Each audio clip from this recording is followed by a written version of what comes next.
বিশেষ অনুরোধ, আমাদের চ্যানেল ব্ল্যাক ইনভেনশন মুভিজকে সাবস্ক্রাইব করুন, কারণ আপনাদের সহযোগিতা এবং ভালোবাসা আমাদের জন্য একান্তই কাম্য।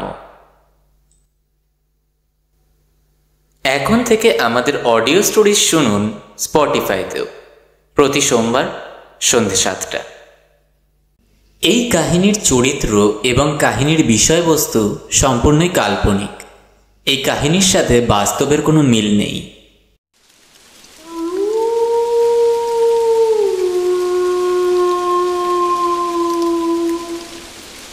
Black invention.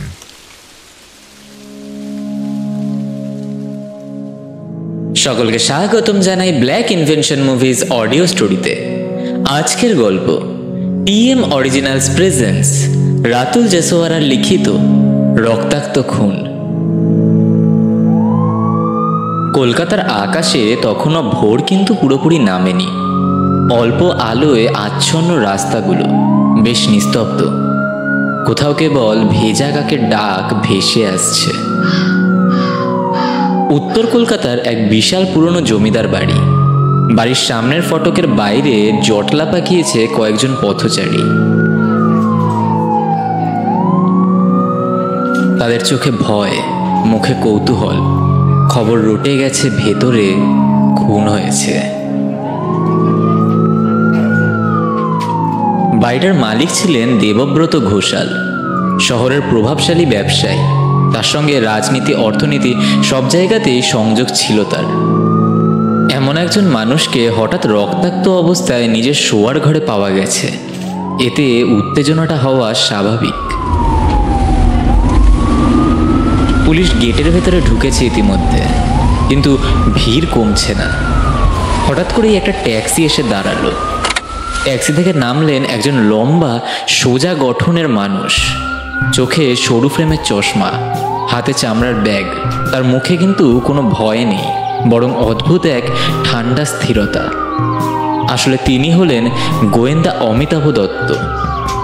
পুলিশ অফিসাররা তারই অপেক্ষাতে ছিল। অমিতাভ বাবুকে দেখে তারা দ্রুত গতিতে এসে সম্মান জানালো তাকে। আর সেই পুলিশদের মধ্যে ইন্সপেক্টর অর্ণব চক্রবর্তী এসে বললেন, স্যার, মামলাটা খুব জটিল হয়ে যায় মনে হচ্ছে। জটিল মামলাই আমার কাছে সহজ হয় অর্ণব, বুঝলে? ভেতরে নিয়ে চলো। শোয়ার ঘরের দরজায় রক্তের ছাপ লেগে আছে। ভেতরে বিছানার উপর উল্টে পড়ে আছেন দেবব্রত ঘোষাল। বুকের ডান পাশে ছুরির গভীর আঘাত, চাদরে জমে গেছে রক্ত। ঘরটা অগোছালো। টেবিলের ওপরে কাচের জারটা ভাঙা অবস্থায় পড়ে আছে, কিন্তু অদ্ভুতভাবে আলমারি কিন্তু অক্ষত। অমিতাভবাবু চুপচাপ চারপাশ পর্যবেক্ষণ করতে লাগলেন। তিনি কক্ষের মেঝেতে, দেওয়ালের কোণে, এমনকি জানালার ধারেও কড়া দৃষ্টি ফেললেন। তার চোখ যেন একটুও এড়োলো না। অমিতাভবাবু মৃতদেহের পাশে গিয়ে দাঁড়ালেন এবং নরম গলায় বলে উঠলেন, অর্ণব, এদিকে আসো একটু। হ্যাঁ স্যার, বলুন। এই মৃতদেহটা দেখে কিছু বুঝতে পারছো? মনে হচ্ছে কেউ পরিকল্পনা করেই মেরেছে তাকে। একটা ছুরি, তীক্ষ্ণ ধার। আঘাতের কোণ দেখে মনে হচ্ছে খুনি খুব কাছ থেকে আঘাত করেছে। তাই বলতে পারো এটা কোনো আবেগের খুন, পরিকল্পিত হত্যা নয়। কিন্তু স্যার, তাহলে ঘর এত অগোছালো কেন? বাহ, তীক্ষ্ণ চোখ তোমার দেখছি। যদিও খেয়াল করে দেখেছো কি, আলমারি বা সিন্ধুক একটাও কিন্তু খোলা হয়নি। তাহলে চুরি করার উদ্দেশ্য নয়। খুনি চাইলে অনেক কিছু নিতে পারত, কিন্তু সে শুধু খুন করেছে। মৃতদেহর পাশ থেকে সরে কিছুক্ষণ চুপ করে ঘরটা ঘুরলেন অমিতাভবাবু। হঠাৎ জানালার পাশে একটা ছোট কাগজের টুকরো খুঁজে পেলেন তিনি।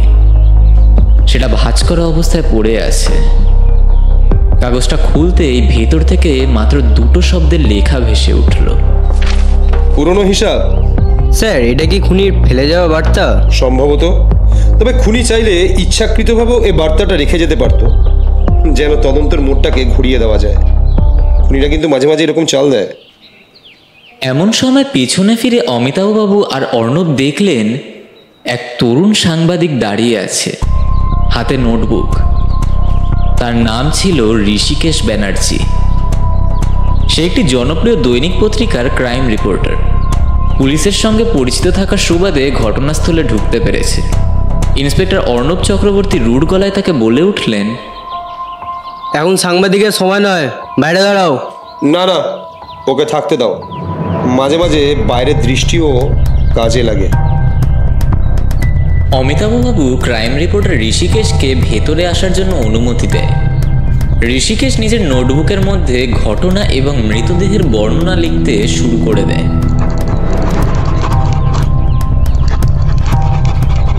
ইতিমধ্যে বাড়ির ভেতরে পরিবারের অন্য সদস্যরাও চলে আসে, অর্থাৎ দেবব্রত ঘোষালের স্ত্রী আর তার মেয়েও এসে পড়ে। তারা সবাই ড্রয়িং রুমে এসে বসে। তাদের আসার খবর পায় অমিতাভবাবু এবং অর্ণব। তারা দুইজনে মিলে যায়, ড্রয়িং রুমে তাদের সাথে কথা বলতে শুরু করে।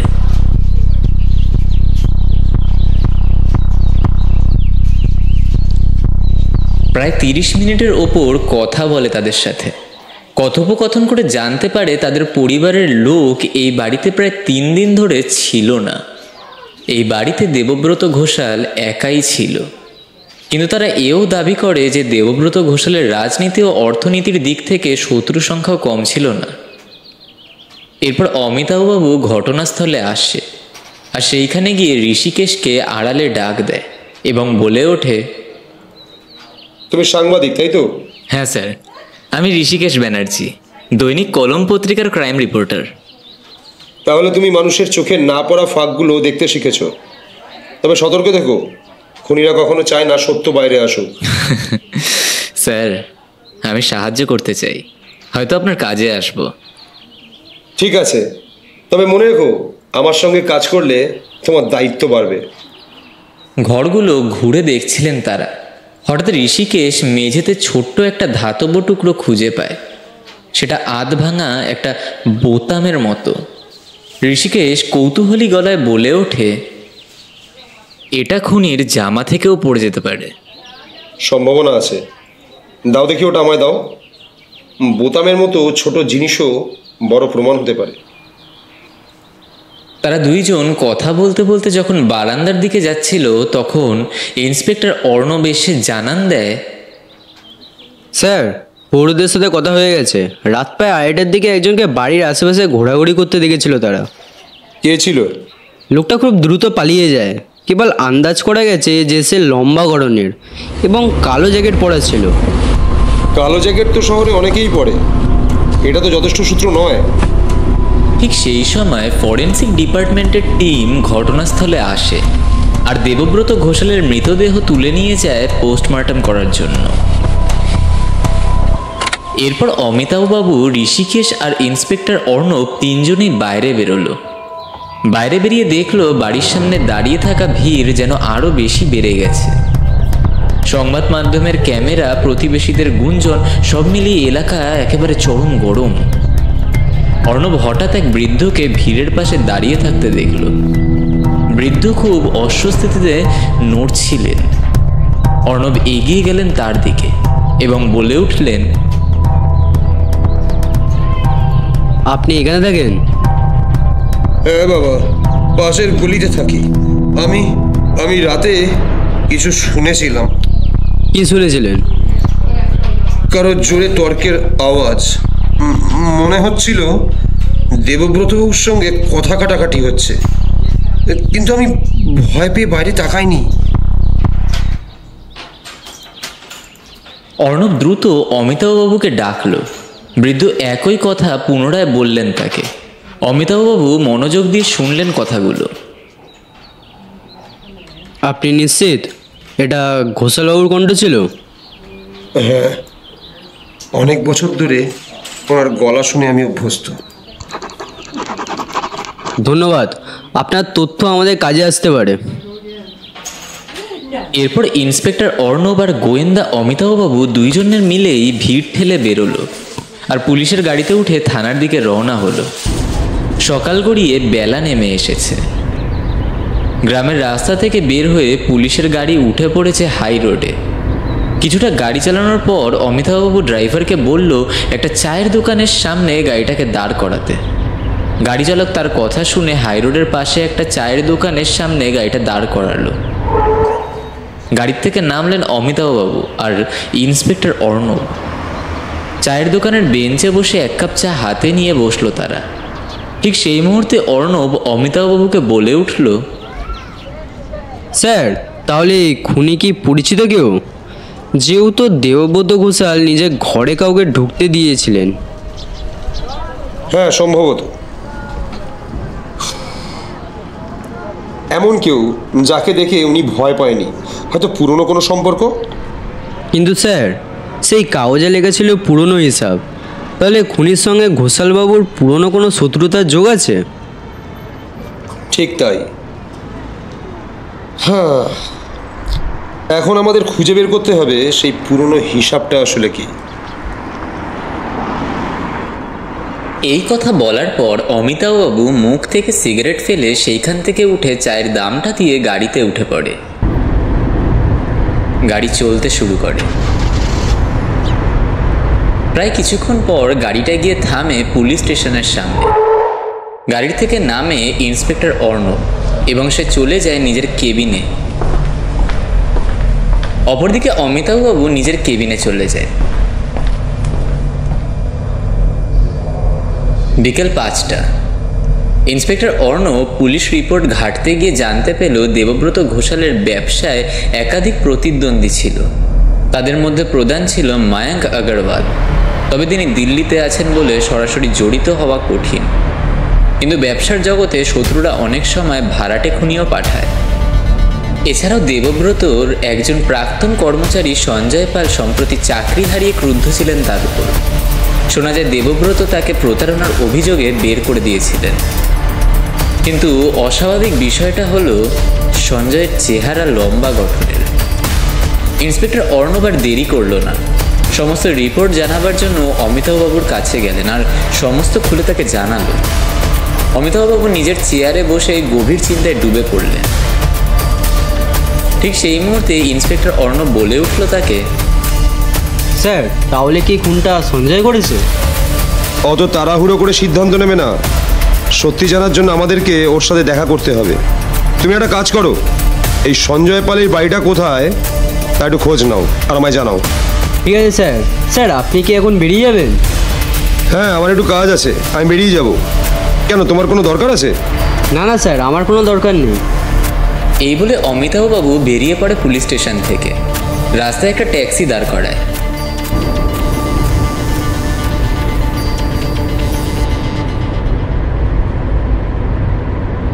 প্রায় কিছুক্ষণ পর ট্যাক্সি গিয়ে থামে একটা বারের সামনে।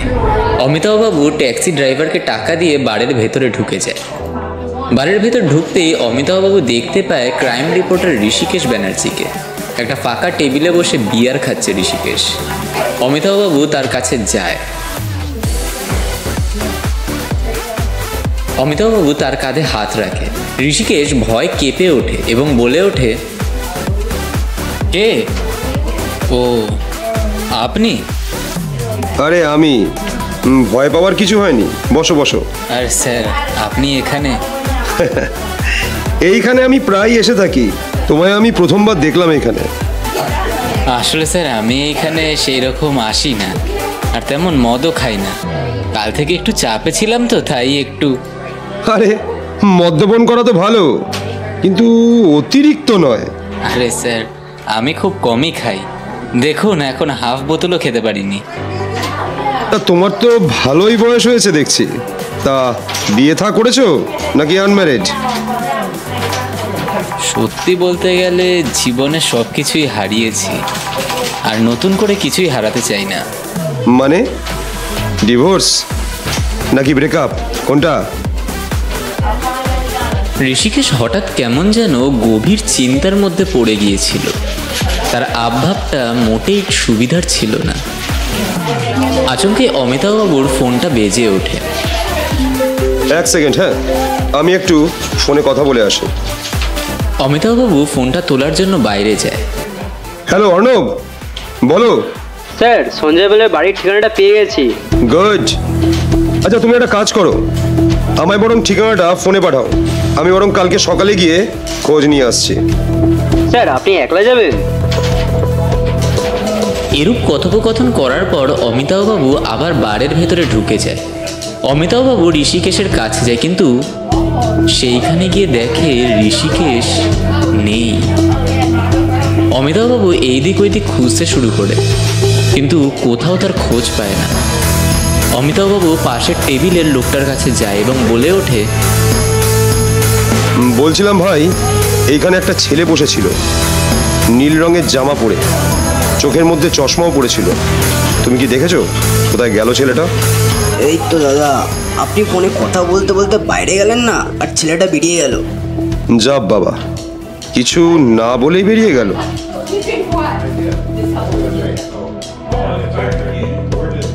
অমিতাভবাবু একটু অবাক হয়ে যায়, আর সে টেবিলের মধ্যে বসে দুটো হুইস্কির বোতল অর্ডার দেয়। বেশ রাত অবধি মদ্যপান করে। এরপর সে বেরিয়ে রওনা দেয় তার বাড়ির উদ্দেশ্যে।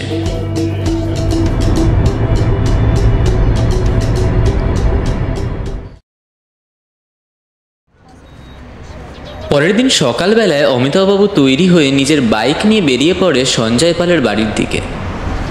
উত্তর কলকাতার এক গলির ভেতর দিয়ে অমিতাভবাবু বাইক চালিয়ে যাচ্ছিল। হঠাৎ অমিতাভবাবু দেখতে পায় ক্রাইম রিপোর্টার ঋষিকেশকে। অমিতাভবাবু বাইকটা নিয়ে গিয়ে ঋষিকেশের কাছে দাঁড়ায় এবং বলে ওঠে, আরে ঋষিকেশ, তুমি এখানে কি করছো? আরে স্যার, মর্নিং। আমার বাড়ি তো এইখানেই, আমি একটু কাজের জন্য যাচ্ছিলাম। ও, তা খুব আর্জেন্ট নাকি? তা আর্জেন্ট না থাকলে চলো আমার সঙ্গে। কোথায় যাব স্যার? আরে বাইকে বসো, তারপর গেলেই দেখতে পাবে কোথায় যাচ্ছি। ঋষিকেশ আর কোনো কথা না বলে অমিতাভবাবুর বাইকে উঠে পড়ে। অগোছালো গলির ভেতর দিয়ে তারা বাইক নিয়ে পৌঁছায় একটা বড় দোতলা বাড়ির সামনে। অমিতাভবাবু খবর পেয়েছিল যে সঞ্জয় পাল এইখানেই ভাড়া থাকে। বাড়ির দরজার সামনে বাইকটা দাঁড় করায় সে। পুরনো সেগুন কাঠের দরজায় হাত দিয়ে হাবা মারে একবার এবং বলে ওঠে, কেউ আছে? বলছি কেউ আছে নাকি বাড়িতে? আচ্ছা স্যার, আমরা এখানে কেন এসেছি? দাঁড়াও, এখনই বুঝে যাবে। সঞ্জয় দরজা খুলতেই চমকে উঠল। সামনে দাঁড়িয়ে আছেন গোয়েন্দা এবং সাংবাদিক। ঠিক তখনই অমিতাভবাবু বলে উঠল, গত রাতে দেবব্রত ঘোষালের খুন হয়েছে। তুমি নিশ্চয়ই খবর পেয়েছো? কি বলছেন? আমি কিছু জানি না তো। সঞ্জয়ের চোখে মুখে যেন একটা আলাদাই ভয়। সে তোতলাতে শুরু করলো। অমিতাভবাবু খেয়াল করলো তার গায়ে একটা পুরনো জ্যাকেট ঝুলছে। রংটা ঠিক কিন্তু কালচে। অমিতাভবাবু শান্ত কণ্ঠে জিজ্ঞাসা করলেন, গত রাতে কোথায় ছিলে? আমি তো নিচে ঘরেই ছিলাম।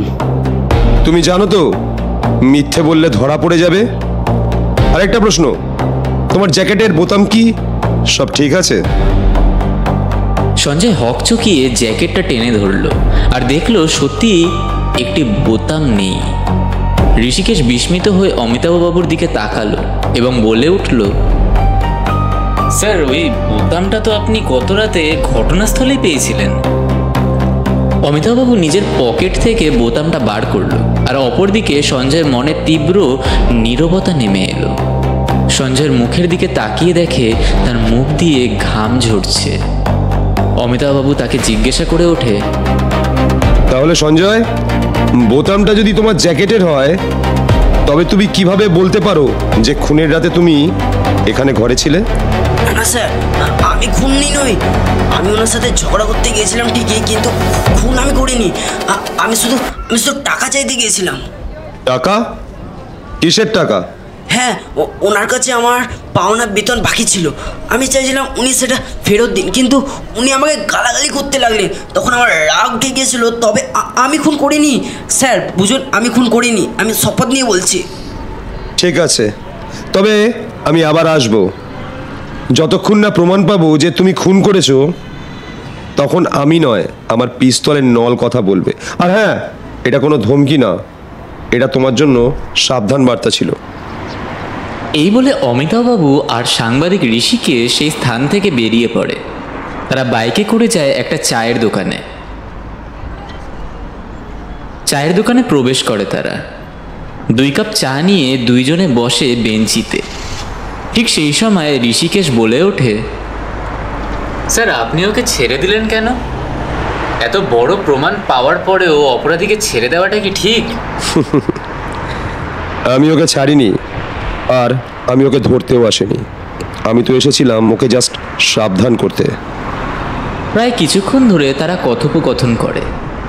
এরপর অমিতাভবাবু উঠে পড়ে আর চায়ের দাম দিয়ে নিজের বাইক নিয়ে বেরিয়ে পড়ে থানার উদ্দেশ্যে। মিনিট খানেকের মধ্যে অমিতাভবাবু থানায় পৌঁছে যায়। থানার বাইরে গাড়ি দাঁড় করায় আর নিজের কেবিনে ঢুকে যায়। নিজের কেবিনে বসে অমিতাভবাবু নিজের পছন্দের সিগারেট গোল্ড ফ্লেক লাইট বার করে এবং সে ধূম্রপান করতে শুরু করে। ঠিক তখনই তার কেবিনে প্রবেশ করে ইন্সপেক্টর অর্ণব এবং বলে ওঠে, স্যার আসবো? হ্যাঁ অর্ণব, আসো, ভেতরে আসো। Sir good morning. Morning morning. আচ্ছা অর্ণব, ফরেন্সিক ডিপার্টমেন্ট থেকে পোস্টমর্টমের রিপোর্টটা কি এসেছে? হ্যাঁ স্যার, ওটাই দিতে এসেছিলাম। দিতে হবে না, রিপোর্টটা পড়ে শোনাও। স্যার রিপোর্ট বলছে দেবব্রত ঘোষালের বুকের ডান পাশে ছুরি দিয়ে প্রায় অনেকবারই আঘাত করা হয়েছে। ঘোষালবাবু মরে যাওয়ার পরও নাকি খুনি তার রাগ বার করার জন্য তার মৃতদেহের ওপর চত্থাওড়া মেরেছে। ডান পাশের গালে নুকের দাগও পাওয়া গেছে। বাহ, খুব সুন্দর করে পুরনো হিসাব নিয়েছে দেখছি খুনি। স্যার আমার মনে হচ্ছে এইসব পেছনে সঞ্জয় পালেরই হাত হয়েছে। আমাদেরকে এখনই যেতে হবে সঞ্জয় পালের বাড়িতে। ইন্সপেক্টর অর্ণব, তুমি ভালো করেই জানো কোনো শুভ কাজে আমি দেরি করি না। মানে কি বলছেন স্যার? মানেটা হলো এটাই, আমি সঞ্জয় পালের বাড়িতে সকালবেলায় গিয়েছিলাম। স্যার আপনি একবারও তো বললেন না আমাকে, আমিও যেতে পারতাম। তোমার ওখানে কোনো কাজ নেই, কারণ খুনটা সঞ্জয় করেইনি। অমিতাভবাবুর মুখে সঞ্জয় পালের কথা শুনে অর্ণব একটু হতবাক হয়ে যায়। প্রায় এই বিষয় নিয়ে দীর্ঘক্ষণ কথা বলে তারা দুইজন। কথা বলা শেষ হতেই অর্ণব নিজের কেবিনে চলে যায় আর ভালো করে দেবব্রত ঘোষালের ব্যাপারে খোঁজ নিতে চলে যায়। অপরদিকে অমিতাভবাবু এই কেসটা নিয়ে ভালো করে যাচাই করছিল। ছোট থেকে শুরু করে বড় সমস্ত তথ্য খুঁটিনাটি বার করার চেষ্টায় ছিল অমিতাভবাবু।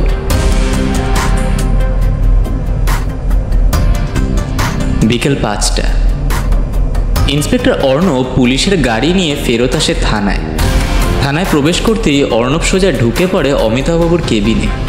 অমিতাভবাবু আর অর্ণব একসাথে বসে কথা বলছিল দেবব্রত ঘোষালের খুন নিয়ে।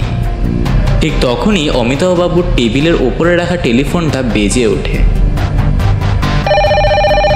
অমিতাভবাবু ফোনটা তোলেন এবং বলেন, হ্যালো, কে? কি মার্ডার হয়েছে? কোথায়? কার হয়েছে? অমিতাভবাবু অবাক হয়ে যায়। ফোনটা রেখে ইন্সপেক্টর অর্ণবকে সে বলে ওঠে, অর্ণব, আমাদেরকে এক্ষুনি বেরোতে হবে। কেন স্যার, কি হয়েছে? সঞ্জয় পালের খুন হয়েছে। কি বলছেন স্যার? আর দেরি করলে চলবে না অর্ণব, আমাদেরকে এক্ষুনি বেরোতে হবে। সঞ্জয় পালের খুনের খবর পেয়ে অমিতাভবাবু আর অর্ণব গাড়ি নিয়ে বেরিয়ে পড়ে ঘটনাস্থলে। গাড়ি চলতে শুরু করে উত্তর কলকাতার উপর দিয়ে। অমিতাভবাবু গাড়িতে বসে চিন্তা করতে থাকে যে আজকে সকালেই তার সাথে দেখা করে এসেছে আর বিকেলের মধ্যে খুন হয়ে গেল। খুনি কি তাহলে সবই জানে যে আমরা কি করছি? অনেক কিছুই মাথার মধ্যে ঘুরছিল তার। কিছুক্ষণের মধ্যেই তারা পৌঁছে যায় ঘটনাস্থলে। সঞ্জয় সেই ভাড়া বাড়িতে থাকতো। সেই বাড়ির বাইরের এলাকাবাসীরা ঘিরে রেখেছে। গাড়ি থামিয়ে তারা দুইজন প্রবেশ করে সঞ্জয়ের ঘরে। প্রবেশ করতেই দেখতে পায় সঞ্জয়ের মৃতদেহ ঝুলছে ফ্যানের সাথে। সঞ্জয়ের দেহ যখন নামানো হয় তখন পুরোপুরি বোঝা যায় যে এই সঞ্জয়ের সাথে দেবব্রত ঘোষালের মৃত্যুর মিল রয়েছে। ডান পাশে বুকের ওপর ছুরি দিয়ে আঘাত করা হয়েছে, চোখে মুখে নখের দাগ। ঠিক সেই সময় ইন্সপেক্টর অর্ণব অমিতাভবাবুকে বলে ওঠেন, স্যার সঞ্জয়ের মৃতদেহ দেখে মনে হচ্ছে যে এই খুনের সাথে দেবব্রতবাবুর খুনের মিল আছে। ঠিকই ধরেছ, একইভাবে দেখছি ছুরি দিয়ে বুকের ডান পাশে আঘাত, চোখে মুখে নখের দাগ। দেখে মনে হচ্ছে খুন করার আগে সঞ্জয়ের সাথে বেশ হাতাহাতি হয়েছিল খুনির। স্যার তার মানে ঘোষালবাবুর খুনি সঞ্জয় পাল ছিল না? খুনি হয়তো অন্য কেউ। আমার মনে হয় কি জানো তো অর্ণব, কি মনে হয় স্যার? সঞ্জয় গতকাল রাতে দেবব্রতবাবুর বাড়ি গিয়েছিল, কিন্তু সঞ্জয় বলছিল সে নাকি খুন করেনি। তার মানে এটা সত্যি যে কোনো খুনই করেনি সে, কিন্তু সঞ্জয়কে কে খুন করলো? পুরনো হিসাবটা কিসের? স্যার আমার মনে হয় এর পেছনে কোনো বড় হাত আছে, আমাদেরকে সেই হাতটাই বার করতে হবে। এরপর অমিতাভবাবু একটা সিগারেট জ্বালায়, সিগারেট মুখে নিয়ে জানালার সামনে যায়। ঠিক তখনই তার চোখ যায় জানালার পাশে রাখা একটা মূর্তির দিকে। মূর্তির নিচে একটা কাগজ চাপা রাখা ছিল। অমিতাভবাবু কাগজটা হাতে নিয়ে দেখে কিছু লেখা রয়েছে তার মধ্যে। আমার রাস্তায় যে আসবে তাকে আমি শেষ করে দেব। স্যার আবার একটা চিঠি লিখেছে খুনি। হ্যাঁ, সেটাই দেখছি। আমার মনে হয় সঞ্জয় জানতো যে খুনটা কে করেছে, তাই সঞ্জয়কেই খুন করেছে খুনি। স্যার এবার কি করব আমরা? তুমি একটা কাজ করো, এই হাতের লেখাটা নিয়ে একটু রিসার্চ করে দেখো কার সাথে মিল খাচ্ছে, আর সঞ্জয়ের বডিটা পোস্টমর্টমে পাঠাও। অমিতাভবাবুর কথার মতো ইন্সপেক্টর অর্ণব কাজে লেগে পড়ে। ঠিক তখনই অমিতাভবাবুর চোখ যায় ক্রাইম রিপোর্টার ঋষিকেশ ঘটনাস্থলে পৌঁছে গেছে। অমিতাভবাবু তার কাছে যায় আর দেখে ঋষিকেশের ডান হাতের কনুইতে ব্যান্ডেজ করা রয়েছে। অমিতাভবাবু জিজ্ঞাসা করে ওঠে, আরে ঋষিকেশ, আসতে তো অনেক লেট করে দিলে। আসলে স্যার একটা কাজে ব্যস্ত ছিলাম তো, তাই আর কি। ও বুঝলাম। তা তোমার হাতে ব্যান্ডেজ কি হয়েছে হাতে? আসলে স্যার ওই একটু একটা কাজ করতে গিয়ে লেগে গেছে। খুব গভীরভাবেই লেগেছে, তাই না? স্যার ঠিক হয়ে যাবে, কোনো ব্যাপার না। বলছিলাম স্যার কিছু এভিডেন্স পেলেন? পেয়েছি। আবার খুনি নিজের ছাপ ফেলে গেছে। সমস্ত কথোপকথন শেষ করার পর সঞ্জয় পালের বডি ফরেনসিক ডিপার্টমেন্টের হাতে তুলে দেওয়া হয় পোস্টমর্টমের জন্য। এরপর গোয়েন্দা অমিতাভবাবু আর ইন্সপেক্টর অর্ণব গাড়ি নিয়ে বেরিয়ে পড়ে। গাড়ির মধ্যে অমিতাভবাবু অর্ণবকে বলে ওঠে, অর্ণব, আমায় একটু বাড়ির মুখের সামনে নামিয়ে দেবে? হ্যাঁ স্যার। অর্ণব, তুমি একটু চেষ্টা করো আজকের মধ্যেই খুঁজে বার করার যে হাতের লেখাটা কার। ওকে স্যার, আমি খুঁজে পেলেই আপনাকে জানিয়ে দেবো, কেমন? এরপর অর্ণব অমিতাভবাবুর কথা মতো তাকে তার বাড়ির সামনে নামিয়ে দেয়, আর অর্ণব নিজের বাড়ির দিকে গাড়ি নিয়ে চলে যায়। অর্ণব নিজের বাড়িতে একলাই থাকতো বলে বাইরে থেকে খাবার নিয়ে নেয়। কিছুক্ষণের মধ্যে পৌঁছে যায় সে তার নিজের বাড়িতে। বাড়ির ভিতরে প্রবেশ করতে অর্ণব সোজা বাথরুমে চলে যায় ফ্রেশ হতে। বাথরুম থেকে বেরিয়ে কিছু হালকা খেয়ে নিজের স্টাডি নিয়ে টেবিলে বসে পড়ে।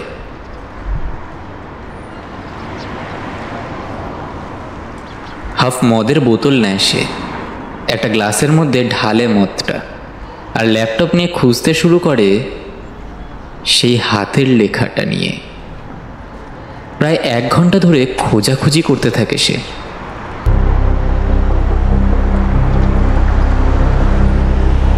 অপরদিকে অমিতাভবাবু নিজের বাড়িতে থেকে পুলিশ রিপোর্ট ঘাটে। অমিতাভবাবু নিজের বাড়ির দেওয়ালের উপর সমস্ত তথ্য ঝুলিয়ে গভীর চিন্তায় মগ্ন হয়ে যায়।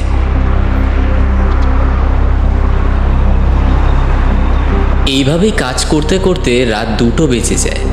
আচমকাই অমিতাভবাবুর ফোনটা বেজে ওঠে। হ্যাঁ অর্ণব, বলো।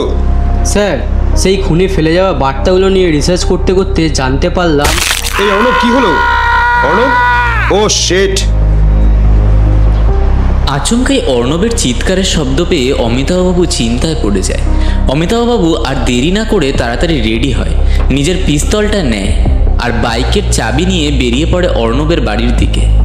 প্রায় কিছুক্ষণের মধ্যেই দ্রুত গাড়ি চালিয়ে পৌঁছে যায় অর্ণবের বাড়ির সামনে। অমিতাভবাবু দেখে বাড়ির ভেতরে কারেন্ট নেই, সদর দরজাটা ভাঙা। অমিতাভবাবু বুঝে যায় অর্ণব বিপদে আছে। অমিতাভবাবু নিজের পিস্তল বার করে আর একটা টর্চ লাইট হাতের মধ্যে নিয়ে নেয়। আস্তে আস্তে বাড়ির ভেতরে প্রবেশ করে অমিতাভবাবু। বাড়ির ভেতরের জিনিসপত্রগুলো অগোছালোভাবে পড়ে থাকতে দেখে ঘাবড়ে যায় সে। এই ঘরে ওই ঘরে খুঁজতে থাকে, কিন্তু কোথাও অমিতাভবাবু অর্ণবকে খুঁজে পায় না। হঠাৎ দোতলা থেকে বড় কিছু পড়ে যাওয়ার শব্দ পায় অমিতাভবাবু। অমিতাভবাবু তাড়াতাড়ি দোতলার সিঁড়ি বয়ে 2 তলায় যায়। 2 তলায় গিয়ে দেখে একটা লোক অন্ধকারে হাতে ছুরি নিয়ে দাঁড়িয়ে আছে এবং তার সামনে একটা চেয়ারে অর্ণবকে বাঁধা অবস্থায় ফেলে রেখেছে। অমিতাভবাবু একটুও দেরি না করে নিজের পিস্তল দিয়ে ফায়ার করে ফেলে। সেই লোকটার যেই হাতে ছুরিটা ধরেছিল সেই হাতেই গুলিটা গিয়ে লাগে এবং লোকটা পড়ে যায় মাটিতে। অমিতাভবাবু আর দেরি না করে অর্ণবের গায়ে বাঁধা দড়িটা খুলে ফেলে এবং যেই ব্যক্তিটাকে গুলি মেরেছিল অমিতাভবাবু, সেই ব্যক্তিটা আচমকাই মাটির থেকে উঠে ঘরের জানালা দিয়ে ঝাঁপ মারে নিচে। অমিতাভবাবু দৌড়ে যায় সেই ব্যক্তিটার কাছে, গিয়ে দেখে লোকটা উপুর হয়ে পড়ে আছে মাটিতে। লোকটার মাথার থেকে রক্তের বন্যা বয়ে গেছে। অমিতাভবাবু বুঝে যায় সে মারা গেছে। অমিতাভবাবু তার দেহটা সোজা করতে যাবে কি, তার চোখ মুখ দেখে ঘাবড়ে যায় সে। কপাল থেকে ঘামের ফোঁটা পড়তে শুরু করে দেয়। অমিতাভবাবু গলায় ঢোক গিলে পিছু টেনে বলে ওঠে, ঋষিকেশ তুমি? স্যার, মালটা আছে না গেছে? এই অর্ণব, ঋষিকেশ কেন এসেছিল তোমাকে মারতে? ওই তো 2 খুন করেছে। মানে? আপনাকে যখন ফোন করেছিলাম তখন মালটা এসেছিল, একটা মোটা লোহার রড দিয়ে আমার মাথায় পেছনে আঘাত করে, তারপরে আমার ঘরের চেয়ারের সাথে আমায় বেঁধে দেয়, আর তখনই ঋষিকেশ আমার কাছে সব খুলে বলে। গত 2 বছর আগে ঋষিকেশ কাজ করতো ঘোষালবাবুর কাছে। যখন ঋষিকেশের বউ গর্ভবতী হয় তখন সে সাহায্যের জন্য ঘোষালবাবুর কাছে যায়, কিন্তু ঘোষালবাবু ঋষিকেশকে কোনো সাহায্য তো করেই না, উল্টো তাকে ঘাড় ধাক্কা দিয়ে কাজ থেকে বের করে দেয়। টাকা পয়সার অভাব, ঋষিকেশ নিজের বউয়ের চিকিৎসা করতে পারে না, আর বউ কয়েকদিনের মধ্যেই বাচ্চা সমেত মারা যায়। ঋষিকেশ সেই দিনের পর থেকেই দেবব্রতবাবুকে মারার জন্য প্ল্যানিং করে নেয়, আর সেই বুঝেই মার্ডারটাও করে ফেলে। কি বলছো? তাহলে সঞ্জয়কে কেন মারলো? সঞ্জয় আর ঋষিকেশ একসাথেই কাজ করতো ঘোষালবাবুর কাছে। সঞ্জয় সবই জানতো, কিন্তু সঞ্জয় খুব ভীত মানুষ ছিল বলে ঋষিকেশ ভয় পাচ্ছিল। আপনি যখন সঞ্জয়ের কাছে গিয়েছিলেন তখন কি আপনার সাথে ঋষিকেশ ছিল? হ্যাঁ, ঋষিকেশের সাথে আমি রাস্তায় দেখা হয়েছিল। তখনই আমি ঋষিকেশকে নিয়ে সঞ্জয়ের বাড়িতে যাই। এটাই তো স্যার আপনি ভুল করে দিলেন। ঋষিকেশ বুঝে গিয়েছিল সঞ্জয় আমাদেরকে সব বলে দিতে পারে, তাই সঞ্জয়কেও মেরে ফেলেছে। আর তোমাকে কেন মারতে এসেছিল? আমি খুঁজে পেয়ে গেছিলাম যে ওই চিঠিগুলো ঋষিকেশ লিখেছে। আমি যদি ওকে ধরে ফেলতাম তাহলে ও ফেঁসে যেত, তাই এই মালটা আমাকেও মারতে এসেছিল। অমিতাভবাবু সমস্ত কিছু শোনার পর কিছুক্ষণের জন্য চুপচাপ হয়ে গিয়েছিল। অমিতাভবাবু বুঝতেই পারেনি যে সমস্ত কিছুর পেছনে ঋষিকেশেরই হাত আছে। ঋষিকেশ এমনভাবেই পরিকল্পনা করে 2 খুন করবে এটা ধরতেই পারেনি অমিতাভবাবু। কিন্তু কথায় আছে, আইনের হাত অনেক লম্বা হয়, তাই তার নাগাল এড়ানো যায় না। যার অর্থ হলো আইনের নাগাল থেকে কেউই পালাতে পারে না, তা যতই শক্তিশালী বা সুচতুর হোক না কেন।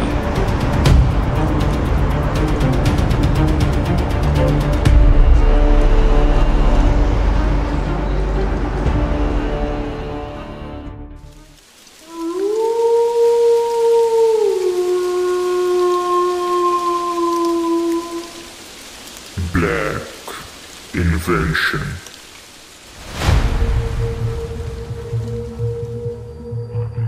নমস্কার বন্ধুরা, গল্পটি ভালো লাগলে অবশ্যই লাইক, কমেন্ট, শেয়ার এবং সাবস্ক্রাইবের মাধ্যম দ্বারা জানাবেন। কোনো ভুল ত্রুটি হলে তা ধরিয়ে দেবেন। দেখা হচ্ছে আবারও শনিবার ঠিক রাত 11টা 11।